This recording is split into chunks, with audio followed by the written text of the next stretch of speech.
విఘ్నాధిపతిగా వినాయకుడిని పూజించడానికి ఒక పురాణ గాథ ఉంది. ఒకనాడు దేవతలు మునులు పరమేశ్వరుని ప్రార్థిస్తూ తమకు ఏ పని చేసినా విఘ్నాలు కలగకుండా ఒకరిని అధిపతిగా నియమించమని కోరారు. గజాననుడు తాను పెద్దవాడు కనుక ఆ ఆధిపత్యం తనకు ఇవ్వమని కోరాడు. గజాననుడు మరుగుజ్జువాడు, అసమర్థుడు కనుక ఆ ఆధిపత్యం తనకు ఇవ్వమని కార్తికేయుడు తండ్రిని వేడుకున్నాడు. శివుడు, సమస్య పరిష్కారానికి మీలో ఎవరు ముల్లోకాలలో స్నానం చేసి ముందుగా నా వద్దకు వస్తారో వారికి ఈ ఆధిపత్యం ఇస్తాను. విన్నారుగా పిల్లలు తండ్రి గారి మాటలను.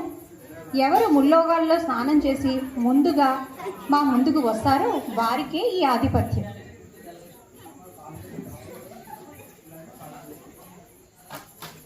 సరే తండ్రి గారు.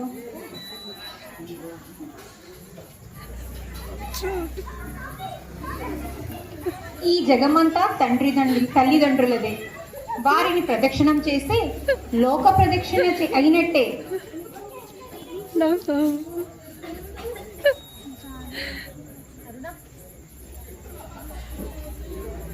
నేనే ముందుగా నా ఆధిపత్యం చూపిస్తాను. ఎందుకంటే నా వాహనం నెమలి కదా.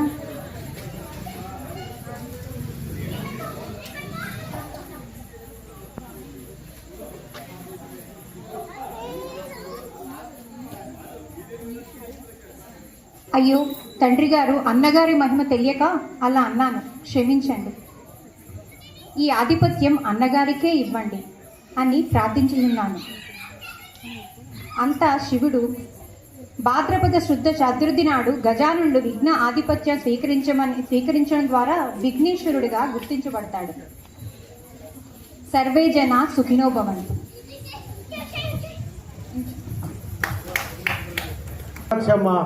మంచి భవిష్యత్తు ఉన్న మీకు ఆ భగవంతుడు ఆశీస్సులు పొందాలని కోరుకుంటున్నాం.